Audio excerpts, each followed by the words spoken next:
마태복음 13장 44절 제가 읽겠습니다. 천국은 마치 밭에 감추인 보화와 같으니 사람이 이를 발견한 후 숨겨두고 기뻐하며 돌아가서 자기의 소유를 다 팔아 그 밭을 사느니라. 아멘. 오늘은 당신의 눈은 정상이십니까? 라는 제목으로 함께 말씀을 나누고자 합니다. 이제 주보와 또 인터넷에는 아마 제목이 조금 다를 수도 있는데요. 다른 제목은 예수님보다 세상을 사랑하는 눈먼 자라는 제목입니다. 그래서 오늘 이런 제목을 함께 말씀을 나누고자 합니다.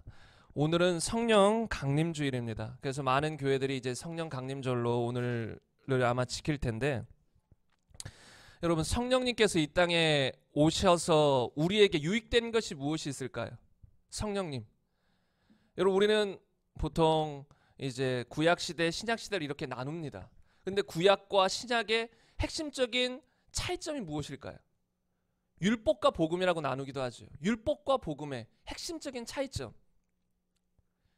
핵심적인 차이점이 뭘까요? 어떤 사람들은 구약 율법은 무조건 지켜서 구원을 받는 것이고 복음은 믿기만 하면 구원받는 것이다. 이렇게 단순하게 생각하는 사람들이 있어요. 그러나 그것은 정확한 성경적인 답이 아니에요.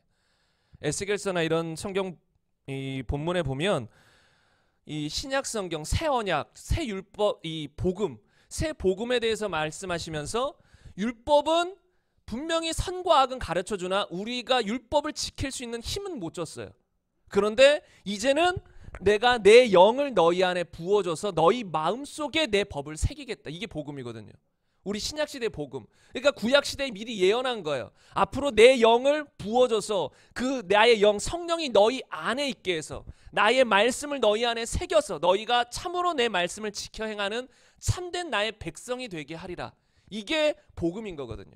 이제 또 그 복음의 핵심이 또 예수 그리스도지만 예수 그리스도가 십자가 지시고 부활하셔서 결국은 우리에게 주시고자 했던 게 뭘까요? 내가 가면 너희에게 성령을 보내리니. 그러니까 성령님이 이 땅에 오시려면 반드시 예수님이 죽고 부활하셔서 올라가셔야 돼요. 그러니까 예수님은 죽고 부활하고 올라가셨어요. 그리고 우리에게 성령을 부어주셔서 예수님을 믿어서 죄사함을 받고 또 성령을 받아서 이제 그 성령님이 우리 안에 말씀을 새겨주시고 생각나게 하시고 그래서 말씀대로 살아갈 수 있도록 도와주는 게 이 복음이에요. 복음이라는 게 단지 이제 믿기만 하면 나는 내 마음대로 살아도 죄 용서 받는 것이 아니라 복음이라는 것은 신약이나 구약이나 신약이나 똑같아요. 말씀을 지켜야 하는 건 바뀐 게 없어요. 근데 어떤 사람들은 말씀을 지켜야 되는 게 바뀌었다. 그전엔 지켜야 되지만 이제는 믿기만 하면 된다. 조금 착각하는 거예요. 바울도 로마서에서 보면 행한 대로 갚은다라고 했어요. 성경 곳곳에 보면 마지막 날에 너가 행한 대로 너의 열매대로 심판받는다라고 했어요.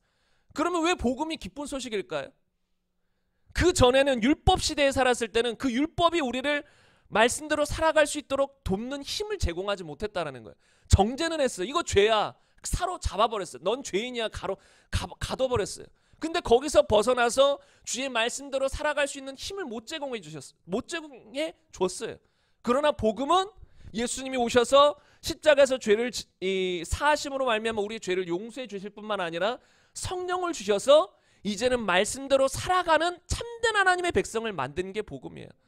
그래서 복음은 단지 그냥 우리의 죄나 용서해주는 그 정도 뭐 하수 처리장 이런 게 아니에요. 죄를 용서해줄 뿐만 아니라 죄를 이기게 해주시는 하나님의 능력이라는 거예요. 능력. 그래서 이 성령님이 이 땅에 오신 것이 특별히 우리 안에 오신 것이 너무나도 중요해요. 성령이 없이는 우리가 죄를 이기며 살아갈 수가 없어요. 그래서 로마서에 보면 하나님의 영으로 인도함을 받는 그들이 곧 하나님의 자녀들이다. 단지 예수님 믿고 나 이제 자유 얻었어. 자기 스스로 자유 이런 거 말고 성경에서 누가 예수 믿어 구원받은 사람이냐면 하나님의 참된 자녀이냐면 하나님의 영의 인도함을 따라가는 그 사람들. 너희가 육신대로 살면 죽을 것이로되 영으로서 몸의 행실을 죽이면 살리니. 그렇기 때문에 성령이 그토록 우리에게는 중요한 것입니다. 그래서 우리는 또 성령 충만하기를 항상 구해야 돼요. 옛날 부흥사님들이 성령 충만 받으라. 물론 그때는 그냥 은혜 막 성령 충만 어떤 그냥 열정으로만 외쳤을 수 있어요. 많은 분들이 열정으로만. 그런데 실제로 우리는 성경적으로 성령 충만한 삶을 살아야 돼요. 내 힘으로 안 된다라는 걸 우리는 인정해야 된다라는 거예요. 그래서 사도 바울도 술 취하지 말라, 방탕한 것이다. 오직 성령의 충만함을 받으라. 너희가 성령을 따라 행하라. 그리하면 육체의 욕심을 이루지 아니하리라. 복음의 핵심 축이 하나는 성령이신 거예요. 성령을 따라 행하는 것. 그래서 우리는 평생 성령을 따라 행하는 우리의 삶이 되길 바랍니다. 오늘 말씀은 이제 예수님보다 세상을 사랑하며 눈먼 자라는 제목인데요. 여러분, 왜 사람들이 회개하지 않을까요? 그리고 왜 사람들이 예수님을 주인으로 믿기를 거부할까요? 그냥 구세주로 날 구원해 줄 분으로는 믿지만 내가 순종해야 될 대상으로는 잘 안 믿는 거예요. 다시 말하면 하나님 말씀대로 이제 살겠습니다 라는 결단과 고백이 없다라는 거예요. 보통 어떤 큰 집회나 뭐 그런 데서 보면 이제 뭐 마지막 날이나 뭐 밤에 사람들을 초청합니다. 주님 앞에 헌신할 사람들. 그래서 많은 젊은이들이 한때 주님께 헌신하겠습니다, 선교사 되겠습니다, 목사님 되겠습니다, 뭐 이런 일들이 있었어요. 그런데 여러분, 선교사나 목사 이런 사람들만 주님 앞에 헌신하는 걸까요? 아니에요. 성경은 예수님 믿는 순간 나의 삶을 주님께 드리는 거예요. 그러니까 어떤 주님을 위해 특별한 사역, 어떤 선교사가 돼야만 내 삶을 드리는 게 아니에요. 내 삶을 드리는데 그것은 선교사라는 형태로 드리는 것일 뿐이지 우리는 모두가 주님께 삶을 드린 사람이에요. 이게 예수님을 믿는 것이지요. 그런데 왜 사람들은 이렇게 믿고 싶진 않을까요? 교회 다니고 천국은 가고 싶고 구세주로는 믿는데 이렇게 내 삶을 드리며 그 말씀대로 살아가길 원치 않을까요? 또 왜 신앙생활을 하는데 기쁨이 없을까요? 오늘 말씀을 듣다 보면 이런 원인들이 다 나옵니다. 왜 기쁨이 없을까요? 왜 신앙생활을 하는데 힘이 없을까요? 날마다 억지로 끌려다니는 것 같을까요? 그리고 왜 예배를 드리는데, 찬양을 하는데, 기도를 하는데 하나님을 향한 갈망이 없을까요? 또 천국을 향한 소망이 없을까요? 그냥 삶을 살아가요. 교회 일주일에 한 번 와요. 근데 일주일에 한 번 온 것으로 끝이에요. 삶으로 돌아가서는 하나님 생각을 안 해요. 천국 생각을 안 해요. 그러나 성경의 수많은 인물들을 보면 그들의 중심은, 초점은 천국이었어요. 항상 천국을 바라봤어요. 그래서 인사도 뭐였어요? 마라나타, 주 예수여 속히 오시옵소서. 인사말 중에 하나가 성도들끼리 마라나타, 주 예수님 속히 오시옵소서. 그들은 주님이 오시는 그날을 소망하며 바라보며 살았다라는 거예요. 그러나 우리는 그렇게 살아가냐는 말이죠. 삶 속에서 정말 주님 오실 날을 기대하며 신부가 신랑을 간절히 기다리듯이 그렇게 기다리는 우리의 삶인지 한번 돌아볼 필요가 있다라는 거예요. 가나 혼인잔치 그 지방에는 이제 제가 이제 보기로는 그 지역에는 어떤 문화가 있냐면 신랑과 신부가 약혼을 해요. 그럼 어떻게 되는지 아세요? 약혼을 하면 뭐 한국에서도 약혼하는 사람들이 있죠. 그럼 약혼하고 결혼할 때까지 서로 또 데이트하며 지내잖아요. 근데 그 지방의 문화는 약혼하는 순간부터 신랑과 신부가 볼 수가 없어요. 왜 그런지 모르겠어요. 참 답답할 것 같아요.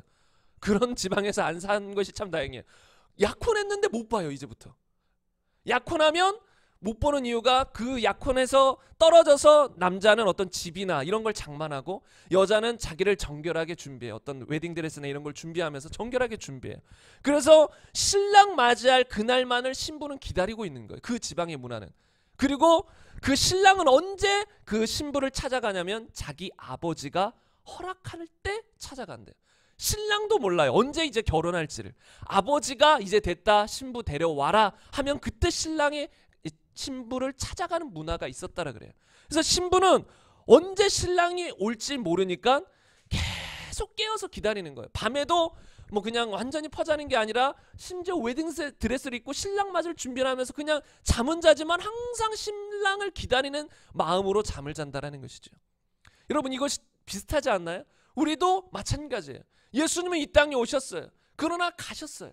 승천하셨어요. 그리고 약속하셨죠. 내가 곧 다시 오리라. 그러면 우리는 그 가나의 지방의 신부처럼 그 예수님을 기다려야 된다는 거예요. 간절히 갈망하며 기다려야 된다는 거예요. 그러나 왜 지금 이 시대에 수많은 사람들이 이런 갈망이 없을까요? 주님을 보고 싶어서, 천국에 가고 싶어서 그런 애타는 갈망이 없을까요? 그것들에 대해서 오늘 한번 해답을 찾고자 합니다.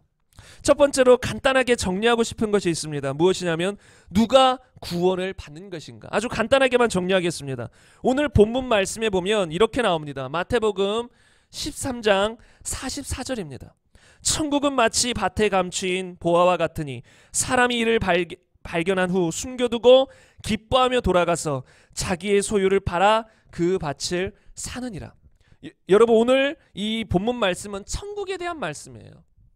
그냥 밭에 대한 이야기도 아니고 뭐 자기의 소유를 판 이야기도 아니고 보화에 대한 이야기도 아니에요. 천국에 대한 말씀인데, 여러분, 천국은 마치 무엇과 같다라고 성경은 말합니까?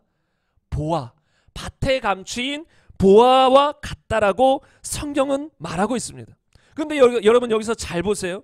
이 보화가 천국을 비유하는 것인데, 이 보화를 발견한 사람이 어떤 행동을 취했어요? 숨겨두고 기뻐하며 돌아가서 자기의 모든 소유를 다 팔아 그 밭을 샀다라고 했어요. 세 번역으로 보면 이렇게 나와 있습니다. 집에 돌아가서는 가진 것을 다 팔아서 그 밭을 산다라고 기록하고 있어요. 여기서 볼 수 있는 건 우리의 소유의 절반만 가지고 이 사람이 천국을 얻을 수는 없었다는 거예요. 그 밭을 살려면 그 밭에 합당한 대가가 있을 거 아니에요. 뭐 예를 들어 1,000만 원이면 1,000만 원, 1억이면 2억이면 그 값이 있을 거 아니에요. 그러나 이 사람이 그 밭을 살려면 대가가 뭐였어요? 자신의 모든 소유를 팔아야만 됐다라는 거예요. 자신의 소유의 절반만 팔아서도 이 밭을 못 삽니다. 90%를 팔아서도 이 밭을 못 삽니다. 99%를 팔아서도 못 삽니다. 자신의 가진 모든 것을 팔아야만 그 밭을 사서 보화를 얻을 수 있었다라는 거예요. 그런데 예수님께서 왜 이런 비유를 드셨을까요? 실제로 우리가 나의 모든 것을 주님께 드리지 않고서는, 그런 중심이 아니고서는 천국에 들어갈 자가 없다라는 거예요.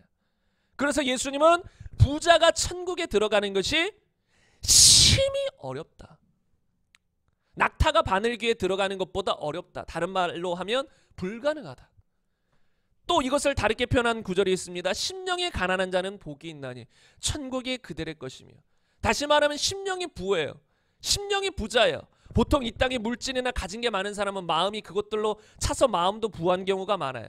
아무튼 심령이 부한 사람, 부자인 사람 천국 갈 수 있을까요? 못 갈까요? 못 갑니다. 이거는 성경이 분명히 말하는 거예요. 심령이 가난한 자는 복이 있는 거예요.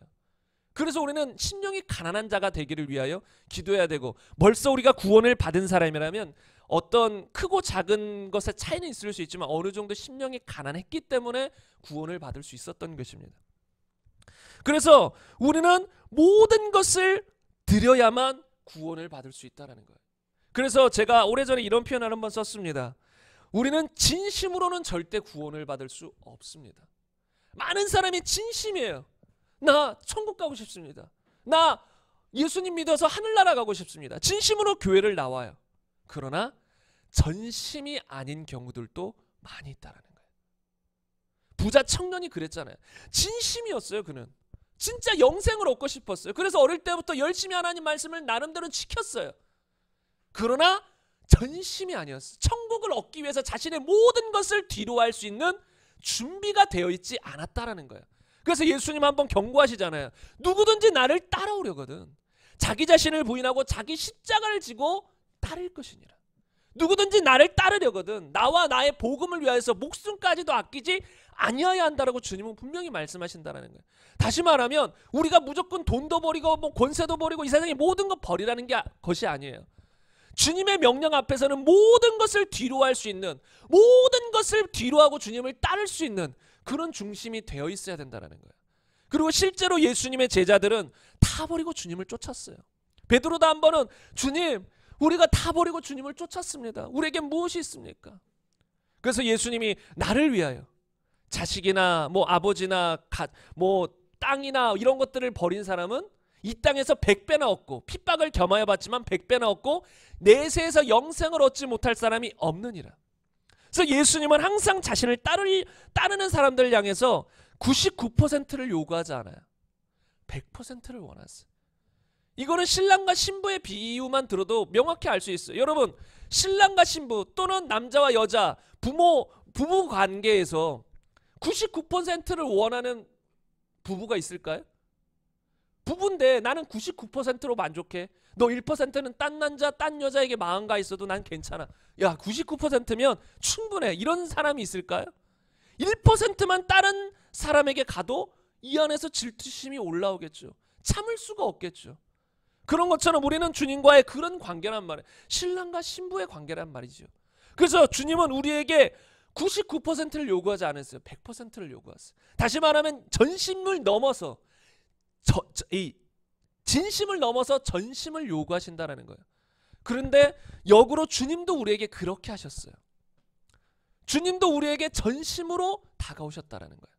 그냥 어느 정도 우리 사랑하고 그냥 좀 구원해 줄게 한 정도가 아니에요. 자신의 아들까지, 자신의 생명까지 우리에게 줄 정도로 우리에게 모든 관심과 초점을 부었다라는 거예요. 그래서 우리도 그분을 믿고 따르기 위해서는 반드시 전심이 있어야 된다라는 것이죠. 그래서 교회에 한 발을 두고 세상에 한 발을 둔 뭐 이런 말들이 있잖아요. 그런데 그런 사람들은 솔직히 말해서 신앙인이 아니에요. 성도가 아니라는 것이죠. 그래서 우리가 그런 것들을 좀 그러면 안 된다. 보통 교훈의 말로 이렇게 말하기도 하는데 이건 교훈으로 넘어가서는 안 되는 거예요. 아 그래 이제 세상에서 발대자 이 정도 수준이 아니에요. 세상에서 발 한 발짝을 세상에 두고 있는 그 사람은 결국은 예수 믿는 사람이 아니라는 거예요. 그냥 교회를 다니는 예수님의 존재를 아는 구세주로서 그냥 믿을 뿐 그분의 자녀가 되지 않은 종교인에 불과하다라는 것이죠. 종교인에. 그래서 마태복음 7장 21절 이하에 나온 것처럼 많은 사람들이 나 주님의 이름으로 선지자 노릇하고 귀신을 쫓아내고 능력을 행한 그런 사람들이에요. 그런 사람들. 세상에 발 한 발짝 딛고 불법을 행하며 살면서 나는 또 교회 다니면서 주님의 일을 했다라는 거예요. 그러나 주님의 그들을 향한 진단은 뭐예요? 나는 너를 모른다라는 거예요. 그냥 너는 조금 연약한 나의 자식이야 이 정도 수준이 아니에요. 물론 우리도 영적인 수준이 달라요. 그리스도 안에서 어린아이들 좀 육신의 것들이 튀어나오는 때들이 당연히 있죠. 우리가 평생 살면서 뭐 예수님 믿자마자 사도 바울처럼 갑자기 돼버리진 않잖아요. 갑자기 예수님 모습처럼 갑자기 확 변하진 않아요. 영적으로 성숙함이 필요해요. 그러나 최저의 단계가 뭐냐면 나의 전부를 드리는 것에서부터 최저 단계가 시작되는 거예요. 중심 자체가. 그러니까 나의 전부를 주님께 드립니다. 다른 말로 예수님이 나의 주인입니다가 시작점이라는 거예요. 그 중심을 가지고 가면서도 육신이 있기 때문에 때로 넘어지는 건 있을 수 있다는 거예요. 때로 마음이 흔들리고 또 마음이 요동할 때는 있을 수 있다는 거예요. 그러나 이 마음 중심은 항상 무엇이었냐면 나는 주님 것입니다. 나는 전심으로 주님을 원합니다. 이런 중심으로 우리는 예수님을 믿어야 된다는 것이죠. 그래서 구원에 관한 대표적인 말씀이 있는데 로마서 10장 9절입니다. 내가 만일 내 입으로 예수를 주로 시인하며 하나님께서 그를 죽은 자 가운데서 살리신 것을 내 마음에 믿으면 구원을 받으리라. 두 가지입니다. 하나님께서 예수님을 죽은 자 가운데서 살리신 것을 마음에 믿어야 돼요. 예수님이 죽은 자 가운데서 부활했다는 건 무엇을 의미할까요? 그분이 진짜 단지 죄인이 아닌 하나님의 아들이시라는 거예요. 단지 사람이 아니라 하나님의 아들, 예수님이 이 땅에 오셔서 자기 스스로 증거한 하나님의 아들이시라는 거예요. 그러니까 그분이 부활하신 하나님의 아들이신 것을 우린 믿어야 돼요. 그러나 성경은 그것 가지고 구원을 받는다라고 말하지 않아요. 왜냐하면 야고보서 2장 19절에 야고보서 2장 19절 이하에 이렇게 나와 있기 때문입니다. 내가 하나님은 한 분이신 줄을 믿느냐? 잘 아는도다. 귀신들도 믿고 떠느니라. 아 허탄한 사람아 행함이 없는 믿음이 헛것인 줄을 알고자 하느냐? 행함이 없는 믿음은 죽은 것이다. 그 믿음이 능히 자기를 구원하겠느냐? 야고보서가 계속 말하고 있는 내용이라는 거예요. 그러니까 여러분 잘 들어보세요. 이 귀신들도 하나님을 믿는다라는 거예요. 다른 말로 하나님의 존재를 믿어요. 예수님의 존재를 믿어요. 그래서 귀신들도 예수님을 보면 벌벌 떤다는 말이에요. 사람은 떨지 않아요. 예수님을 채찍질하고 죽이려고 해요. 그러나 귀신들은 예수님을 알아보고 벌벌 떨어요. 그러나 귀신들이 구원받은 존재인가요? 귀신들이 예수님의 존재를 믿는다고, 그가 십자가 지신 거, 그가 온 인류의 구세주인 걸 귀신들도 믿는데 그 사실은 다른 말로 아는데 그렇다고 귀신들이 하나님의 자녀인가요? 아니잖아요. 그러면 이것 가지고는 우리가 하나님의 자녀가 될 수 없다라는 거예요. 그러면 어떻게 해야 되냐면 방금 읽었던 로마서 10장 9절 서두에 보면 내 입으로 예수를 주로 시인하며, 우리가 예수님을 주로 시인할 수 있어야 돼요. 그러니까 입술로만 주여 주여가 아니에요. 마음속으로부터 예수님 정말 나의 주인이십니다. 나의 주인이십니다. 이렇게 진정 시인할 수 있는 사람, 그런 사람이 구원받는다는 거예요. 그리고 주인으로 시인한다는 건 뭐예요? 방금 읽었던 야고보서 2장 20절에 보면 아 허탄한 사람아 행함이 없는 믿음이 헛것인 줄 알고자 하느냐? 주인으로 시인하는 사람은 행함이 있는 믿음이 되는 거예요. 왜요? 주인이시잖아요. 그분이 주인이라는 건 나는 그분의 명령을 따라 행하겠습니다라는 거예요. 그래서 우리는 구세주로만이 아닌 주인으로 믿어야 된다는 거. 하나님의 존재만, 예수님이 구세주인 그거 사실만 믿는 것이 아니라 주인으로 믿을 때 구원을 받는다라는 것이에요. 그런데 제가 종종 복음을 전합니다. 사람들에게. 오래전에도 이렇게 어떤 사람이 있었고 최근에도 어떤 사람이 있었는데 비슷한 내용에서 막혔어요. 그러니까 예수님의 복음을 전할 때 저는 보통 부활을 먼저 전해요. 그래서 부활을 믿어야 돼요. 그래서 부활을 통해 예수님이 진짜 하나님이시구나, 그게 믿어져야 돼요. 예수님이 하나님이신지도 안 믿는데 뭐 우리가 죄인이다, 십자가 믿어야 된다, 뭐 그런 게 아무 의미가 없잖아요. 예수님 자체가 안 믿어지는데. 그러니까 예수님이 먼저 믿어지도록 부활을 증거해줘요. 그럼 보통 사람들이 믿기도 해요. 그런데 거기까지 믿고 제가 더 말하죠. 이것 가지고는 구원을 못 받는다. 진짜 믿음은 이제 그 부활하신 예수님, 우리를 창조하신 그 하나님을 너의 주인으로 믿어야 된다. 그러면 거기서 고민하고 회개하는 사람도 있고 거기서 거부하는 사람도 있다는 거. 최근에도 있었어요. 거부하더라고요. 부활까지 믿어졌어요. 예수님의 존재가 잘 안 믿어지다가 제가 계속 부활을 전하다 보니까 이 사람이 갑자기 확 믿어진 거. 아, 진짜네요? 진짜 하나님 살아계시네요? 예수님 진짜 부활한 게 사실이네요? 이게 막 깨달아지고 믿어지더라고요. 대화하다 보니까. 그런데 주인에 대해서 얘기하니까 막혀버리더라고요. 왜냐하면 주인에 대해서 얘기하는 순간 자신이 잘못했던 것을 돌이켜야 되잖아요. 예를 들어 사업가들 중에 불법을 행했던 사업가들은 돌이켜야 됩니다. 불법적인 돈을 벌었던 사람들은 그거 돌이켜야 돼요. 그런 사업들도 포기해야 돼요. 잘못 어떤 죄를 범함으로 살았던 모든 삶에서 돌이켜야 돼요. 그런데 그것이 싫은 거예요. 그것이 어려운 거예요. 부담스러운 거예요. 그래서 거부해버리더라고요. 그래서 여러분, 예수님을 주인으로 믿는다라는 건 누가복음 6장 46절에도 나온 것처럼 너희는 나를 불러 주여 주여 하면서도 어찌하여 내가 말하는 것을 행하지 아니하느냐. 그러니까 어떤 사람들은 예수님을 주여 주여라고 불러요. 그러나 예수님은 그런 것을 원한 게 아니에요. 단지 나 주인이라고 말해줘, 난 명예롭게 살래, 나는 선생이야, 주인이야, 이런 걸 원한 게 아니에요. 단지 그들이 나의 말을, 예수님의 말씀을 지켜 행하는 것을 원했다라는 거예요. 그게 주인으로 믿는다는 것의 참 의미라는 것이죠. 그래서 이것에 대해서 더 심한 말씀이 제가 자주 선포하는 마태복음 7장 21절 말씀이에요. 나더러 주여 주여 하는 자마다 다 천국에 들어갈 것이 아니요 다만 하늘에 계신 네 아버지의 뜻대로 행하는 자라야 들어가리라. 여기서 아버지의 뜻은 예수님의 말씀이에요. 이게 지금 산상수훈에 대한 말씀 연장선인데요. 산상수훈에서 말씀한 모든 말씀, 그것들을 듣고 지키지 아니하면 모래 위에 집을 지은 사람과 같아서 결국은 멸망한다. 그러나 내가 지금 산상수훈을 통해서 말한 여러 가지 교훈들을 듣고 지켜 행하는 사람들은 반석 위에 집을 지은 사람 같아서 풍랑이 일어도 비바람이 쳐도 무너지지 않는다. 그 앞에 있는 말씀이에요. 이게 바로 그 앞구절. 주여 주여 하는 자마다 천국 못 들어가고 아버지의 뜻, 예수님 말씀하신 모든 아버지의 뜻대로 행하는 사람만 들어간다. 근데 제 설교를 들어보신 분들은 알겠지만 100% 한 번도 죄를 짓지 말아야 되고 한 번도 실수하지 말아야 된다는 의미가 아니에요. 우리의 삶의 모습 자체가 이런 모습이어야 된다는 거예요. 예수님이 보셨는데 우리가 때때로 연약해서 넘어지는 거 가지고 너 못 지켰어 지옥이야 이러는 게 아니에요. 그 중심이 날마다 주님 안에 거하고 주의 말씀대로 살아가려고 죄와 치열히 싸우고, 그리고 실제로 그렇게 죄와 치열히 싸우면 이길 수 있어요. 만약에 우리가 죄를 이기지 못해요, 불가능해요. 그러면 예수님의 모든 말씀은 거짓이에요. 그러니까 지키지도 못할 것을 이상적인 말씀만 우리에게 요구하시는 거 아니에요. 그럼 성경을 지킬 이유가 없는 거예요. 그냥 이상적인 얘기야, 좋은 말씀, 교훈 요 정도로만 받아들여야지 지킬 수도 없는 걸 왜 예수님 말씀하세요? 가늠한 여인에게 예수님이 나도 너를 정죄하지 않는다, 다시는 가서 죄를 범하지 말라. 가능하니까 말하는 거예요. 불가능해요. 또 죄를 범할 수밖에 없어요. 그러면 예수님 말씀 누구도 못 지키죠. 분명히 사도 바울도 말하잖아요. 성령을 따라 행하라 그리하면 육체의 욕심을 이루지 아니한다. 아니할 수 있다라는 거예요. 그렇다고 100% 아예 우리가 죄를 지을 가능성이 없어진 건 아니에요. 우리가 부활의 몸으로 변화된 게 아니기 때문에, 육신의 몸이 아직 있기 때문에. 그렇지만 분명히 우리는 하나님의 말씀을 지켜 살 수 있고, 그래서 성경에 보면 그리스도인들을 향해서 뭐라고 말씀하는지 아세요? 이기는 자다.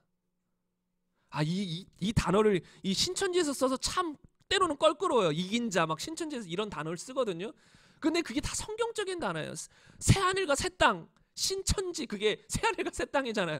그 요한계시록에 다 나온 성경의 단어를 거기서 쓰다 보니까 뭐 새하늘 새 땅은 뭔가 왠지 신천지 느낌이 나고, 그런 걸 모르는 분들이 하면 상관없지만 신천지에 대해서 좀 알고 하면 이긴 자 이런 표현을 쓰면 뭔가 신천지 말 같고, 근데 그게 전혀 아니에요. 성경에 보면 세상을 이기는 것이 무엇이냐? 우리의 믿음이니라.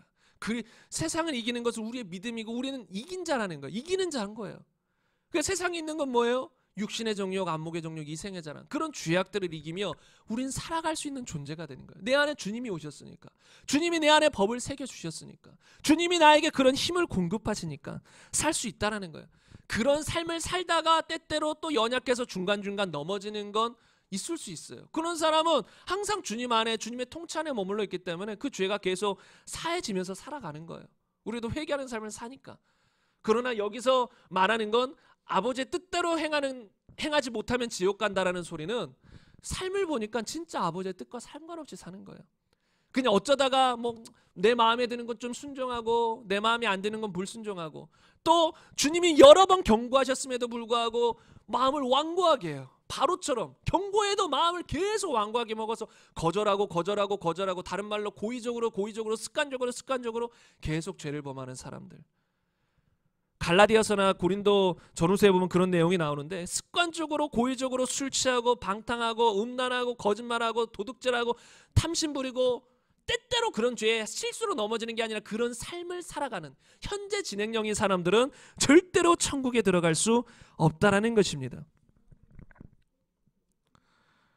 그리고 마가복음 8장 34절 35절에서 예수님은 또 이렇게 말씀하셨습니다. 아까 드린 말씀인데요. 무리와 제자들을 불러 이르시되 누구든지 나를 따라오려거든 자기를 부인하고 자기 십자가를 지고 나를 따를 것이니라. 누구든지 자기 목숨을 구원하고자 하면 잃을 것이요 누구든지 나와 복음을 위하여 자기 목숨을 잃으면 구원하리라. 여기서 예수님의 제자, 제가 어젠가요 그저께인가도 어떤 목사님, 새로운 목사님을 발견해서 좋은 분이더라고요. 이제 처음 본 분인데 메시지가 좋아서 한번 설교를 한번 들어봤었는데, 거기서 나온 단어들 중에 이제 제자라는 단어가 있었어요. 제자. 근데 여러분은 제자라는 단어를 들으면 어떻게 생각하십니까? 많은 사람들이 제자라고 하면 뭔가 이제 그냥 기본 성도 이상의 급을 생각한다라고 생각해요. 그러니까 교회에서도 이제 예수 믿고 구원받아 성도가 됐어요. 그러면 이제 또 그 위차원으로 제자 훈련을 해요. 그래서 주님의 제자가 되자. 우리가 이제는 그냥 어느 정도 성도에서 넘어서서 참된 주님을 따르는 제자가 되자. 이런 메시지들. 근데 이게 비성경적인 거예요. 성경은 성도 자체가 제자인 거예요. 예수님을 믿기 시작한 순간부터 제자로서 믿는 것이지 제자와 성도가 분리되는 게 아니에요. 하나님의 아들, 우리가 하나님의 아들 자녀들이죠. 그 말, 그 다음에 제자라는 말, 성도라는 말, 종이라는 말, 신부라는 말, 다 우리를 두고 부분 다르게 표현하는 거예요. 종이라고 표현했을 땐 그분께 순종해야 된다는 의미로 종, 신부라고 표현했을 땐 순결하게 우리를 지켜서 그분을 기다려야 된다, 그런 의미로서 신부. 아들이라고, 자녀라고 표현했을 땐 하나님으로부터 태어나야 하기 때문에 아들, 자녀라고 표현하는 거예요. 그리고 제자라고 표현할 때는 우리가 그분의 말씀대로 순종하는 자이기 때문에 제자라고 표현하는 거예요. 성도라는 표현은 거룩하기 때문에 성도라는 표현을 쓰는 거예요. 거룩하다. 구별됐다라는 거예요. 세상에서 구별됐다. 그래서 이게 다 같은 그리스도인, 우리를 향해서 다 말하는 것이에요. 그러니까 제자와 성도가 구별되는 게 아니에요. 똑같은 말이에요. 그런데 제자가 되기 위해서는 뭐라고 하냐면, 누구든지 나를 따라오려거든, 다시 말하면 제자가 되려거든 자기를 부인하고 자기 십자가를 지고 따라와야 된다. 그러지 않고선 불가능하다라는 거예요. 예수님은 애걸복걸하지 않았어요. 무리들이 떠나갈 때 제발 떠나가지 마, 천국 가야 되는데 이리 와 그런 게 아니에요. 그리고 무리들이 떠나갈 때 애탔겠죠. 안타까웠겠죠. 눈물이 났겠죠. 그러면서도 예수님은 막 애걸복걸하지 않았어요. 그러면서 제자들에게도 묻죠. 너희도 떠나려느냐? 그럴 때 대답하죠. 생명의 말씀이 주께 있사온데 어찌 떠납니까? 생명의 말씀이. 그러니까 주님은 왕으로서 선포하세요. 애타게 간절하게 한 잃어버린 양이라도 찾으려는 주님의 마음도 있지만, 때로는 주님은 아주 이 공의와 정의를 행하시는 분이기 때문에 이러지 못하면 절대 난 못 따라와. 아주 선을 그어버리시는 부분들이 있어요. 이거는 빛과 어둠을 그어야 되는 것처럼 그을 수밖에 없는 거예요. 여러분, 회색지대는 없어요. 회색적인 어떤 신앙인은 없다라는 거예요. 빛 아니면 어둠이에요. 우리가 겉으로 보면 저 사람 예수 믿는 것 같기도 하고 아닌 것 같기도 하지만 영적으로 보면 딱 구분돼요. 반반은 없어요.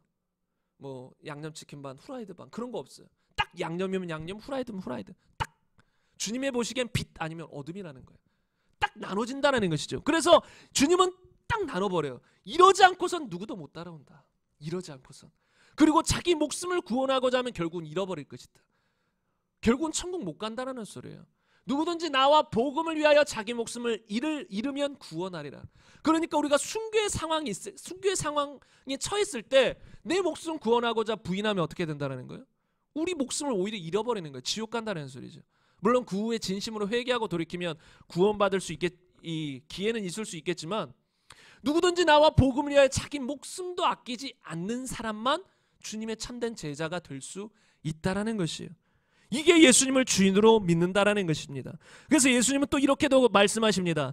한 사람이 두 주인을 섬기지 못할 것이니 혹 이를 미워하고 저를 사랑하거나 혹 이를 중히 여기고 저를 경히 여김이라. 너희가 하나님과 재물을 겸하여 섬기지 못하느니라. 우리는 둘 다 섬길 수 없다라는 거예요. 선택해야 된다라는 거예요.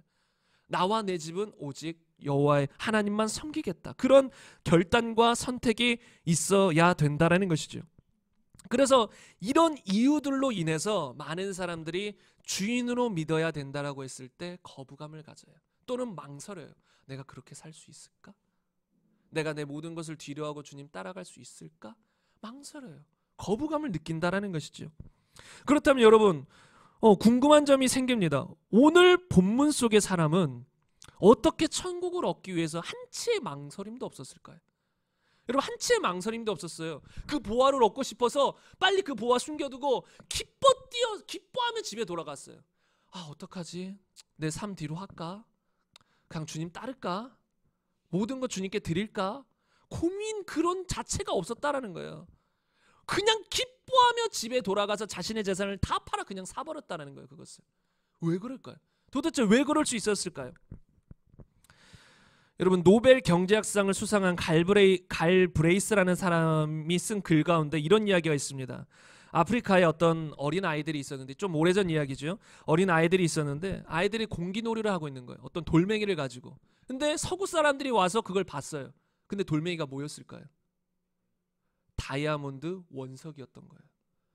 그 아프리카 원주민들, 그 어린아이들은 뭔지 모르는 돌멩이에요. 그냥 가지고 노는 아무 쓸데없는 돌멩이 가지고 놀았는데 서구 사람들이 그걸 보고 다이아몬드 원석인 걸 알아챈 거예요. 그래서 유혹하기 시작하죠. 무엇으로요?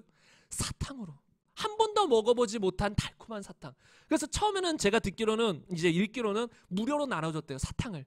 그러니까 그들이 처음 먹어보는 달콤한 맛이기 때문에 익숙해진 거예요. 그리고 사탕 맛을 안 거예요. 그리고 어느 시간이 지나자 이제 무료로 나눠주는 걸 중지하고 교환하자. 사탕과 너희 돌멩이하고 교환하자. 이렇게 나선 거예요. 근데 아프리카 그 사람들이 뭐 돌멩이 그 다이아몬드의 가치를 아나요? 모르죠. 그러니까 감사합니다 하고 심지어 절하면서 사탕과 다이아몬드를 교환하더래요. 이게 그 갈브레이스라는 사람의 글 가운데 나온다고 하는데요. 제가 이런 말씀을 드린 것은 무엇이냐면 이렇게 사람들이 가치를 못 알아본다는 거예요. 아프리카 사람들이 그 다이아몬드의 가치를 못 알아봐서 그것을 가볍게 그냥 줘버렸듯이 많은 사람들이 천국의 가치를 못 알아보기 때문에 이 본문 속에 나온 사람처럼 행동하지 못하는 거예요. 이게 우리의 주 원인이에요. 그러니까 우리는 이러면 안 돼요. 믿지 않는 사람들에게 또는 교회에 나와도 조금 신앙이 좀 애매한 사람들에게 억지로라도 믿는 거야. 우리가 이거는 우리에겐 통하는 말일 수 있어요. 진짜 예수님을 믿는 사람, 가치를 발견한 사람들에게는 억지로라도 기도해야 돼. 억지로라도 우리 성경 봐야 돼. 그 억지는 어디에 대한 억지인지 아세요? 우리 육신의 죄성에 대한 억지인 거예요. 그러니까 우리 중심에서는 그래도 말씀대로 살아야 되고 이겨나가야 되고 이런 마음이 있는 사람, 그런 사람들에게 때로 육신이 피곤하고 고단해도 그래도 그 육신을 쳐서 복종시켜서라도 우리는 주의 말씀대로 살아야 돼. 이거는 맞아요. 근데 아직 천국의 가치도 모르는 사람, 아직 예수님을 믿을랑 말랑한 사람, 그런 사람들에게 억지로 막 예수님을 강요해서 믿게 하는 것은 성경적이지도 않을 뿐더러 불가능한 것이. 그런데 많은 사람들이 이렇게 교회를 다녀요. 그러니까 신앙생활이 당연히 힘든 부분은 있죠. 육신을 쳐서 복종시켜야 되니까. 그러나 평생 힘들기만 해요. 우리는 진짜 믿는 사람들은 힘들 때도 있지만 항상 평안함과 기쁨이 동반되거든요. 여러분, 감옥에 갇히는 거 쉬울까요, 어려울까요? 감옥에 갇혔어요. 쇠고랑 찼어요. 여러분, 육신은 얼마나 고달프겠어요. 그러나 그런 감옥 속에서도 바울과 실라는 찬양할 수 있었다는 거예요. 감옥 속에서도 기쁨이 있다는 거예요. 이게 진짜 그리스도인들이거든요. 그런데 어떤 사람들은 신앙생활 초반부터 끝까지 기쁨이 없어요. 항상 힘들어요. 그냥 찬양을 불러도 고난의 길 이런 찬양만 불러요. 우리가 때로 그런 삶을 살 때가 있고 힘들 수도 있지만 우리 마음속에 근본적으로는 기쁨이 있다는 거예요. 그러니까 사람들이 천국을 얻기 위해서 전심으로 나오지 않는 이유, 핵심적인 이유는 천국에 대한 가치를 못 발견한 거예요. 여러분 보세요. 여러분도 한번 생각해 보세요. 여러분이 어떤 길을 걸어가다가 땅을 팠어요. 근데 그 땅 속에 정말 막 주먹만한 다이아몬드가 있었다고 해보세요. 뭐 그런 다이아몬드가 있는지는 모르겠지만 주먹만한 다이아몬드. 그리고 그 발견한 사람은 보석 감정가예요. 그래서 그 보석을 보고 조사해 보니까 진짜 이 세상에 단 하나밖에 없는 보석이에요. 그럼 여러분 어떻게 하시겠습니까? 만약에 그 보석을 얻기 위해서는 만약에 그 땅을 사야 되는 상황이라면 어떻게 하시겠습니까? 예를 들어 자신의 전 재산이 100억이 있어요. 근데 그 땅이 100억이에요. 어떻게 하시겠습니까? 나의 전 재산을 팔아야만 그 땅을 살 수 있어요. 여러분 사시겠습니까? 안 사시겠습니까? 여러분 한번 생각해 보세요. 여러분이 길거리 가다가 이런 큰 다이아몬드를 발견했는데 여러분 100억이 있어요. 선뜻 그것을 얻기 위해서 100억을 낼 수 있을까요? 100억이 얼마나 큰 돈이고 평생 모은 돈이라면 그렇기는 어렵다는 거예요. 그런데 그 사람은 보석 전문가였어요. 그래서 그 보석은 100억이랑은 비교가 안 된다. 이거는 수천억 가치 이상의 다이아몬드인 걸 확실히 안 거예요. 그러면 고민할 이유가 있을까요? 고민할 이유가 없는 거예요. 천국은 이렇게 가는 거예요. 억지로 그냥 끌려서 야 가자 천국 가자 이렇게 못 가요. 교회는 끌려서 올 수 있어도 교회 끌려서 오는 것까지 좋아요. 그래도 천국은 못 가요. 교회 끌려서 왔으면 어느 순간 교회에서 천국의 가치를 보는 날이 있어야 돼요. 예수 믿는 것이 그토록 가치 있는 것이구나. 천국과 지옥에 대한 명확한 이 눈의 열림이 있어야 그 사람이 전심으로 주님을 믿을 수 있고 전심으로 회개할 수 있고 내 삶을 다 드리고도 아깝지 않게 따를 수 있다는 거예요. 그러나 부자 청년은 그것을 못 봤어요. 분명히 예수님은 그랬어요. 너 재산들 가난한 자들에게 줘라. 팔아서 가난한 자들에게 줘라. 그러면 너에게 무엇이 있다고 그랬어요? 하늘에서 보화가 있을 것이다. 그리고 너는 나를 따르라. 내가 길과 진리와 생명인데 날 따라야 구원받는다. 나 따르라. 근데 이 부자는 재물이 심히 많음으로 근심하여 떠나갔더라. 그러니까 이 사람은 영생이라는 것, 그 유대 지방에서 뭐 어떤 천국 지옥은 어느 정도 들어서 알고 뭐 율법도 십계명도 어느 정도 지켰으니까 알 거 아니에요. 그러니까 천국 가고 싶다, 영생 얻고 싶다 정도는 있었어도 그것에 대한 정말 귀중한 가치를 몰랐다라는 거예요. 아니 하늘에서 보화가 있다라고 하는데 그는 이 땅의 보화가 더 컸던 거예요. 이 땅의 보화를 투자해서 하늘의 보화를 얻을 마음이 없었던 거예요. 히브리서 2장 3절에 보면 이런 말씀이 나와 있습니다. 우리가 이같이 큰 구원을 등한히 여기면, 여러분 구원이 가벼운 게 아니에요. 작은 게 아니에요. 우리가 구원을 값없이 받는다라고 하니까 뭐 구원 뭐 너나 나나 뭐 믿으면 다 받지, 가볍게 여기는 경향이 있어요. 그러나 성경은 경고해요. 너희가 이같이 큰 구원을 등한히 여기면, 이같이 큰, 우리가 감이 안 잡혀요. 그렇기 때문에 은혜로 값없이 주는 것이지 그게 값없어서 뭐 그냥 가벼워서 그냥 값없이 주는 게 아니에요. 예수님의 피값으로 주어진 게 구원이에요. 하나님 아들의 생명값으로 주어진 게 구원이에요. 우리가 얼마나 큰지 감이 안 잡혀요. 그렇기 때문에 그것을 우리가 얻을 수가 없는 거예요. 우리의 노력으로 내가 이 정도 노력하면 구원을 쟁취할 수 있다, 이게 안 되는 거예요. 그래서 예수님을 주인으로 믿고 중심을 주님께 드린 사람, 주님의 통치 안에서 순종하고자 마음을 먹은 그런 사람들에게 값없이 주는 거예요. 값없이.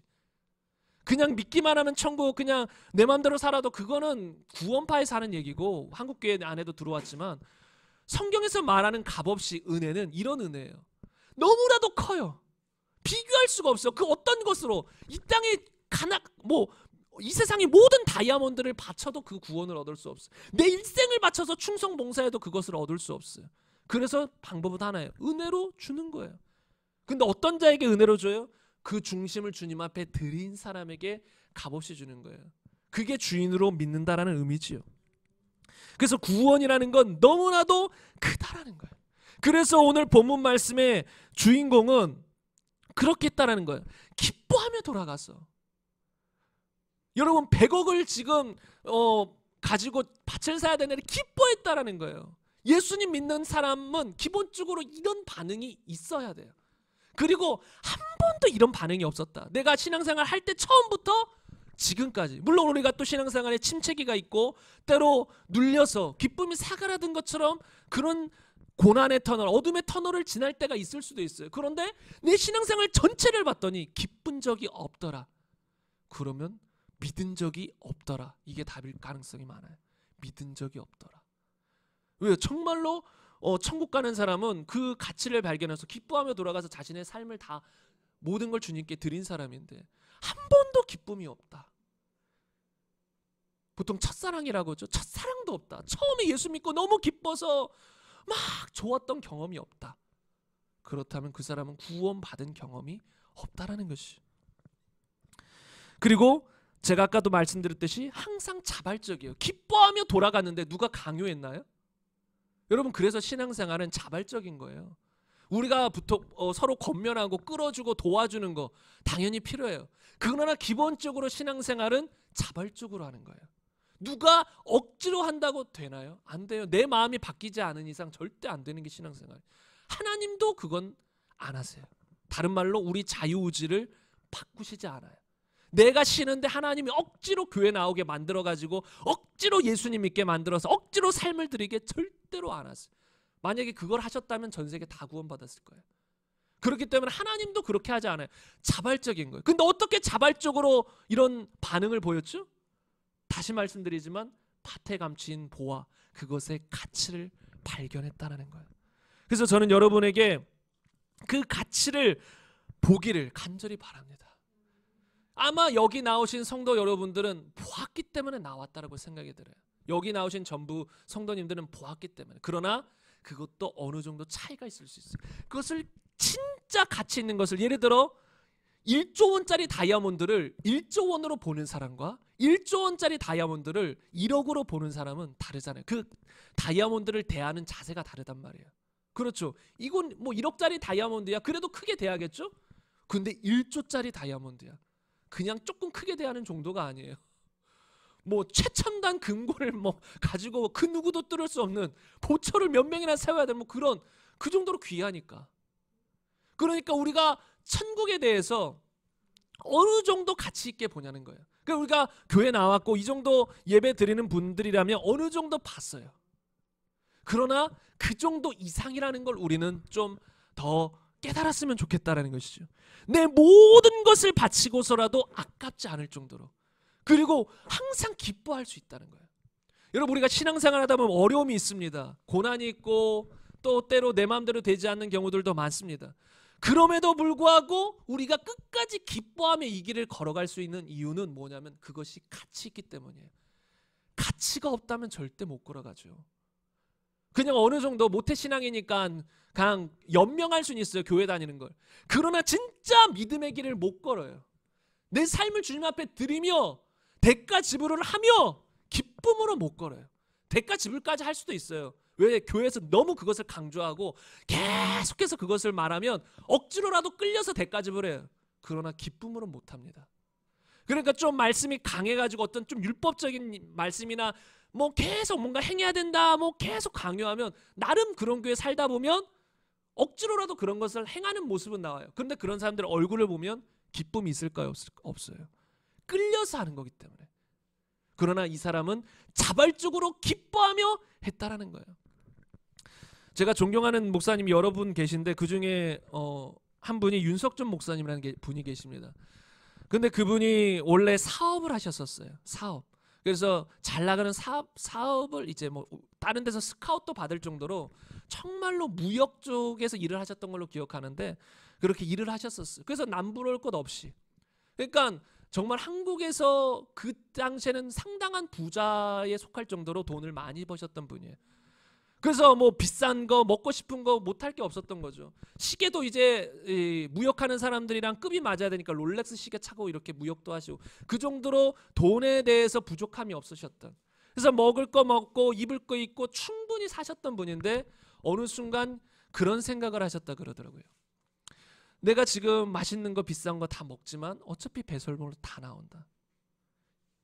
그리고 이 말은 정확히 모르지만 제가 추가로 말씀드리면 옷 아무리 비싼 옷 입어도 다 해지고 없어진다. 그래서 정말 가치 있는 것이 무엇일까?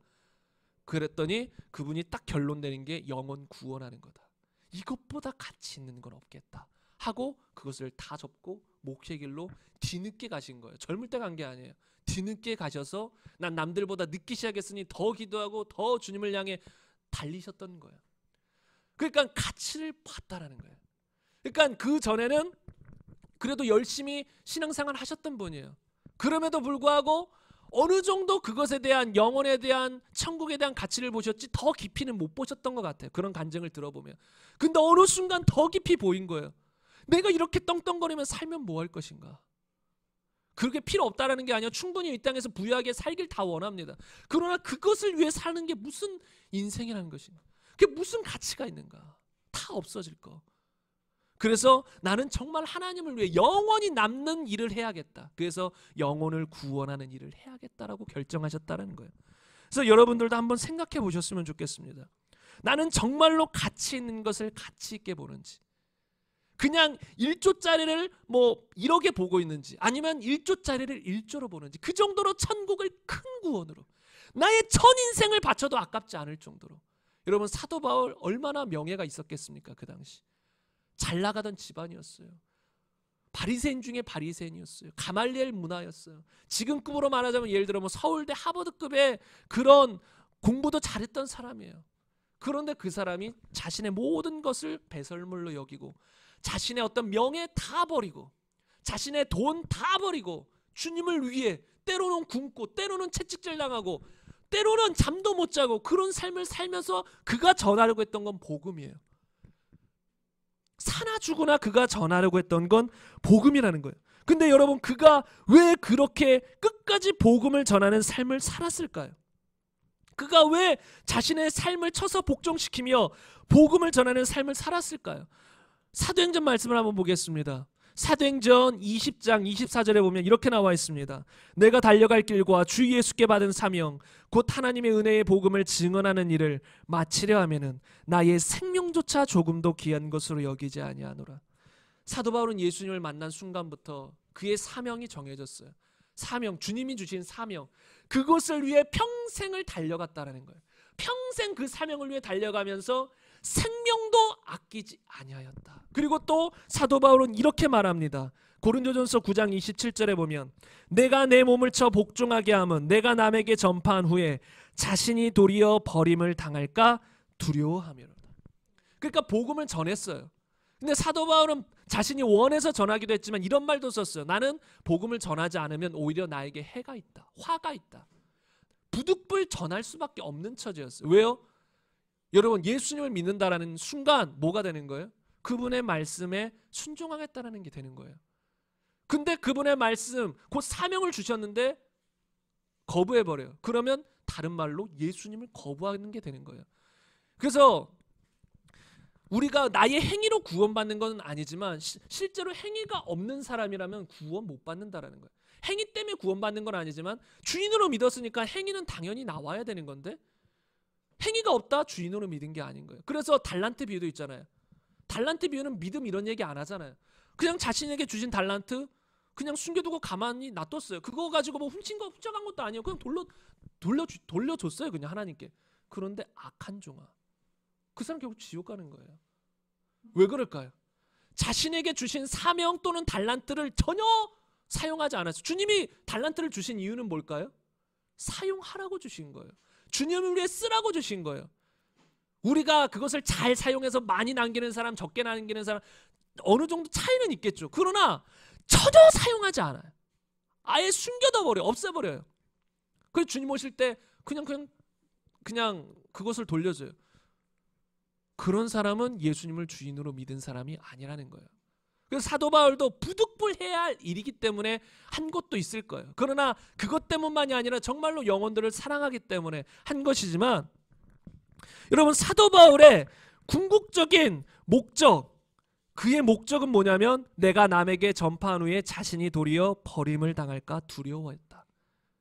그러니까 복음을 전파하면서도 더 마음 깊은 곳에 있었던 건 나도 천국 가야 되는데, 그러니까 그것을 잃어버리고 싶지 않았다는 거예요. 왜냐하면 내가 복음을 전파했어요. 능력을 행했어요. 그러나 마태복음 7장 21절처럼 자신이 불법을 행해요. 내 육신을 쳐서 복종시키지 못하고 완전히 불법의 삶을 살아요. 그런데 앞에서는 거룩하게 말씀을 전할 수 있어요. 저는 목회자이기 때문에 이것을 알아요. 이 세계를 알아요.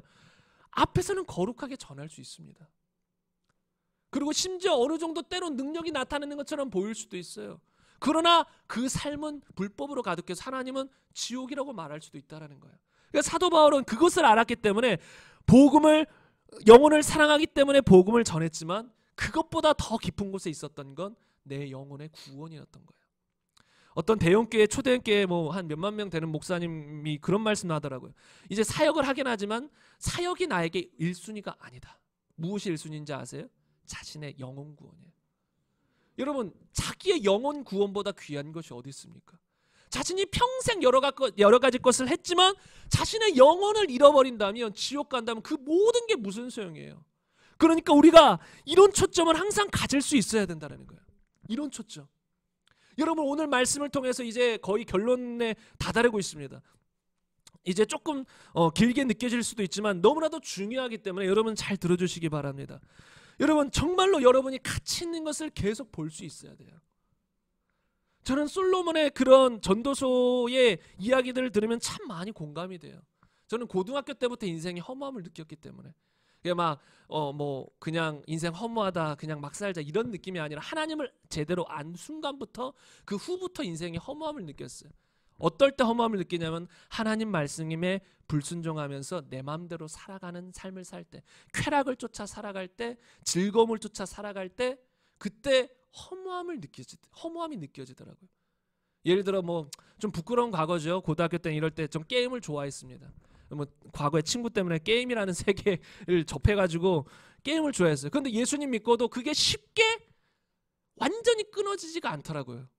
완전히 끊었다라고 생각이 됐어요. 절대 나는 이제 게임하면서 내 인생을 낭비하지 아니하리라. 근데 또 힘들 때, 마음이 허전할 때, 그때 또 게임, 과거에 재밌었었고 시간 가는 줄 모르고 즐거웠던 기억이 나니까 나도 모르게 게임을 하는 모습을 봐요. 근데 게임을 하면서도 어느 순간 인생이 허무함을 느껴요. 왜요? 그럼 게임을 계속했다라고 생각해 보세요. 재밌다. 1년하고 2년하고 10년하고 50년하고 나이가 들었다. 그래서 죽었다. 여러분 어떤 생각이 드세요? 게임하다 죽었어요. 게임하다 인생을 마감했어요.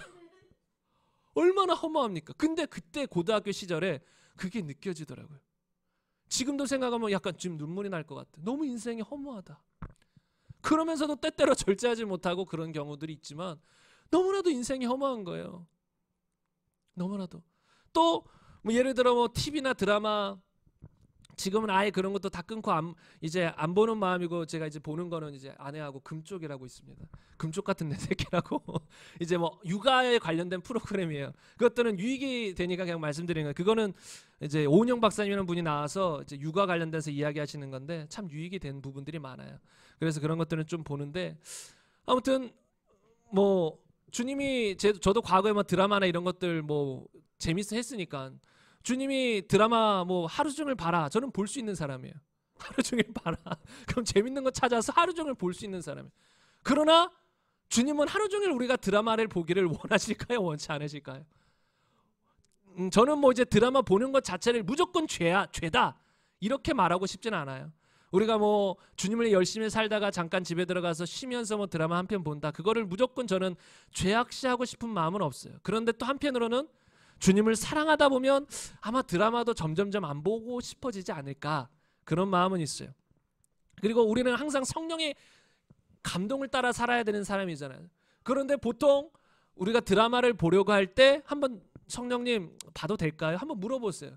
그러면 좀 종종 보지 않는 게 좋겠다. 차라리 기도해라. 이렇게 감동이 올 수가 있어요. 근데 그때 본다. 그거는 죄가 될 수 있죠. 왜냐하면 하나님의 뜻이 아닌 것을 느꼈음에도 불구하고 이제 했으니까.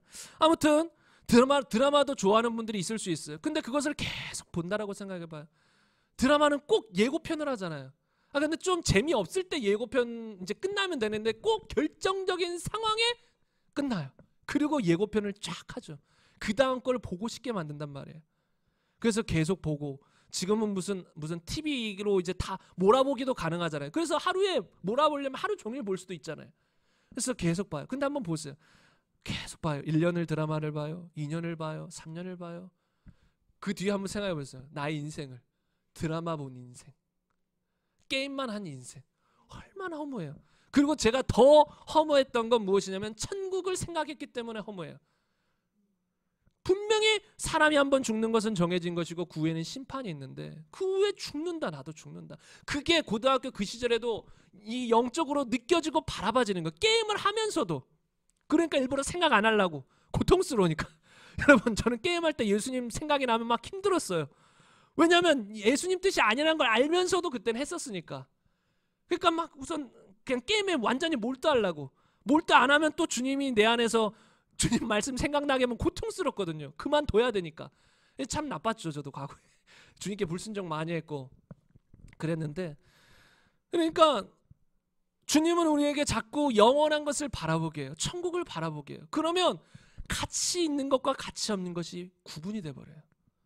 여러분이 항상 생각해 보세요. 내가 지금 어떤 일을 해요.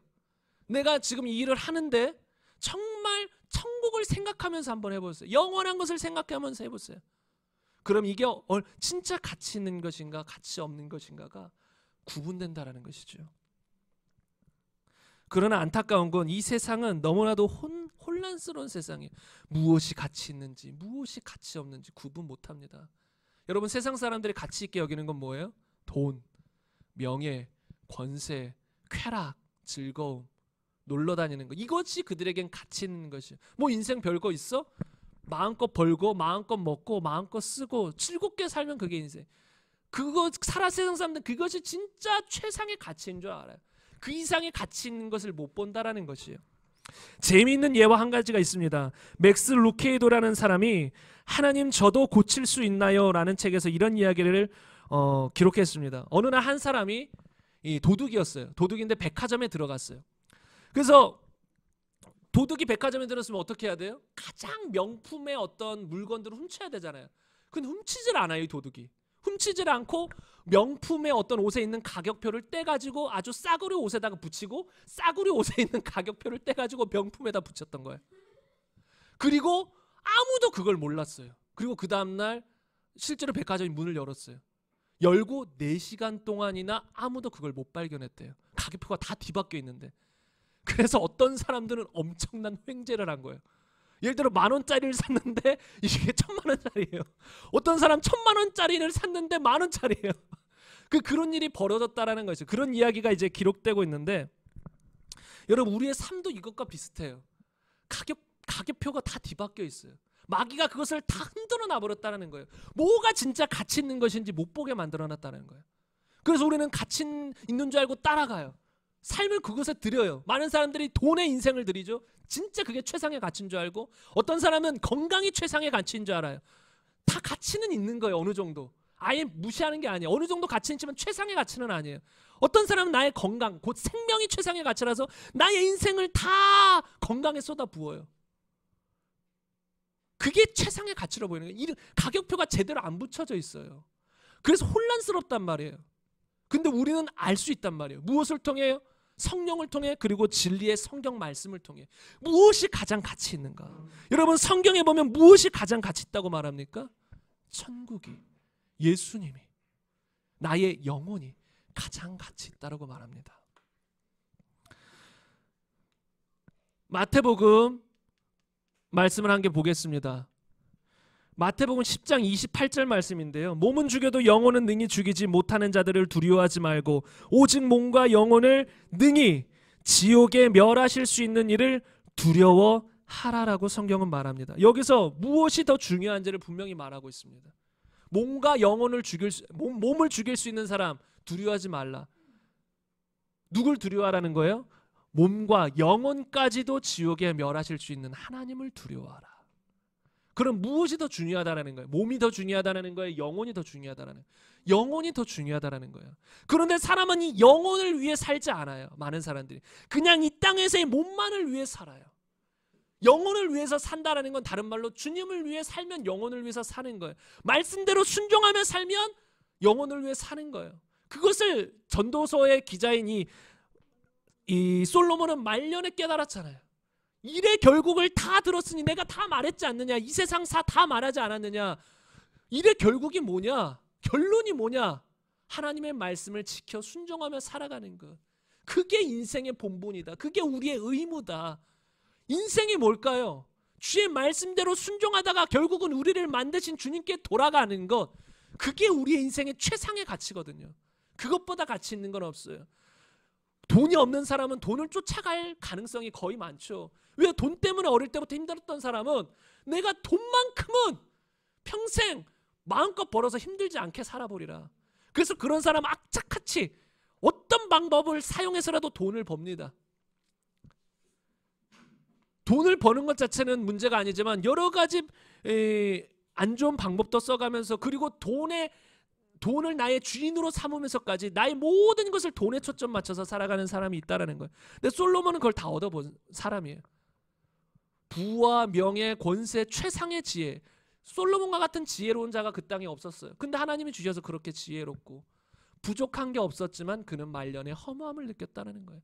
인생이 뭔가 내가 이걸 다 누려봤지만 다 먹어봤지만 다 입어봤지만 다 놀아봤지만 쾌락들도 다 즐겨봤지만 인생이 뭔가 참 허무했다라는 거예요.